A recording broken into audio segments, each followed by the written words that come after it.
Why does it feel like the economy is walking a tightrope? We're told inflation has peaked, but that sense of anxiety hasn't faded. Interest rates are high, yet the economy seems to be defying gravity, chugging along when it should be slowing down. If this isn't a crisis, why is there a constant feeling of unease rippling through the markets? It forces us to ask a critical question. Are we making sense of today's economic data, or are we just clinging to old rules that no longer apply? The numbers say one thing, but the feeling on the street says another. It's like we're navigating a new world with an old map. What is actually happening behind the scenes, and what does it mean for your future? We're going to break it all down. All the sources for the data and studies we'll be discussing are linked for you in the description below, so you can check them out for yourself. Let's try to understand what's really happening.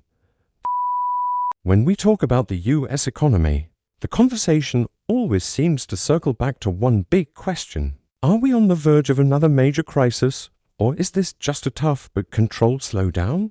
The answer isn't hidden in scary headlines or wild speculation. It's right there in the data, if you know where to look. So, today, we're going to dive deep into those numbers and see what they're really telling us. Let's start with the issue on everyone's mind, inflation. According to the US Bureau of Labor Statistics, back in 2022, inflation hit a peak of around 9%.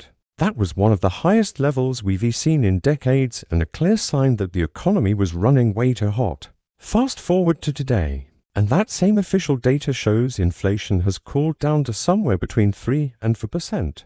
Now, that's a significant drop and it's measurable. But the big question remains, is inflation truly under control for good? That part isn't confirmed yet. And this uncertainty is exactly why the Federal Reserve has been making the moves it has. Think back to 2020.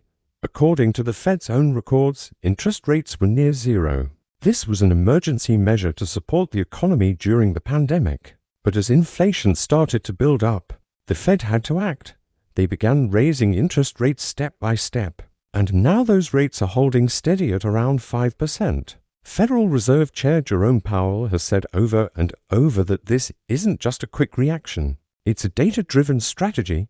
The goal is to make sure that once inflation comes down, it stays down. This brings us to our next critical question. If interest rates are this high, shouldn't the economy be falling apart? To answer that, we need to look at two of the strongest indicators of economic health, employment, and the financial system. Let's start with jobs. The US Bureau of Labor Statistics reports that the current unemployment rate is hovering around 4%. Historically, that's considered a very stable and healthy level.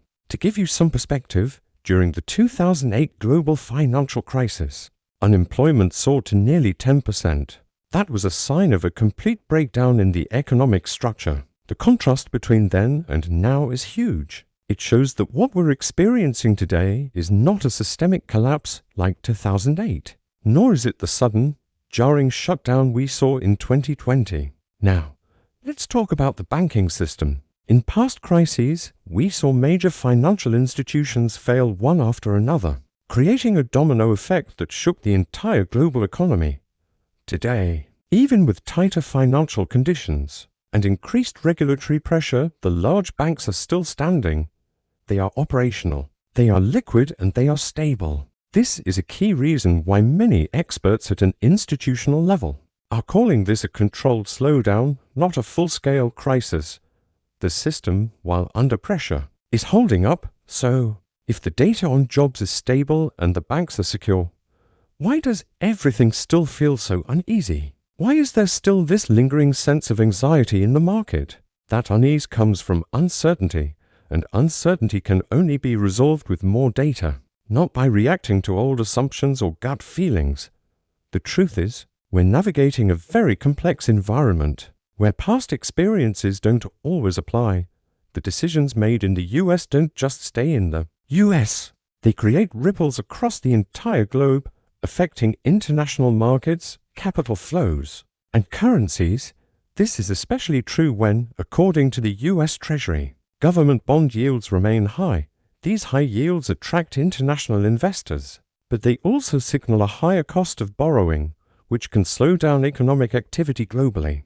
That's why investors all around the world are watching US economic indicators like a hawk. They're looking for any sign of what might come next. So, what are the key signals they're watching? According to reliable financial sources, if inflation can stay consistently near the 3% mark, and if, as the Bureau of Labor Statistics reports, unemployment remains close to 4%, there's a good chance that policymakers at the Fed might consider easing up on their tough stance in the future. This could mean lowering interest rates, but the big unknowns are when this might happen, by how much, and how quickly. Nothing is confirmed, and the Fed will continue to be guided by the data, not by market pressure. What the data clearly shows us is not that we are free from risk, but that there is a system of control in place. Yes, there are pressures, there are challenges, and there is a lot of uncertainty. But the system is functioning.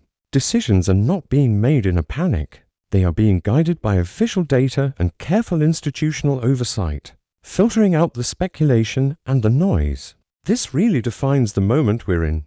It's a highly sensitive phase, marked by a lot of what-ifs and maybes, but it's all being managed within a structured and disciplined framework. It's not a runaway train. It's more like a carefully piloted ship navigating through a storm.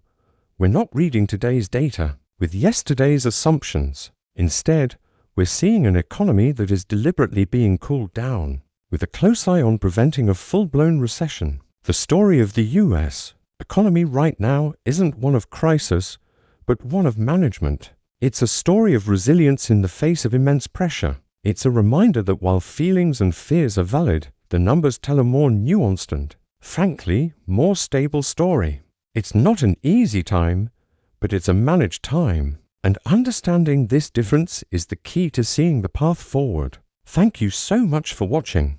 If you found this breakdown helpful, please hit that like button and subscribe for more deep dives into the economic trends that shape our world. We'd love to hear your thoughts in the comments below. See you in the next video.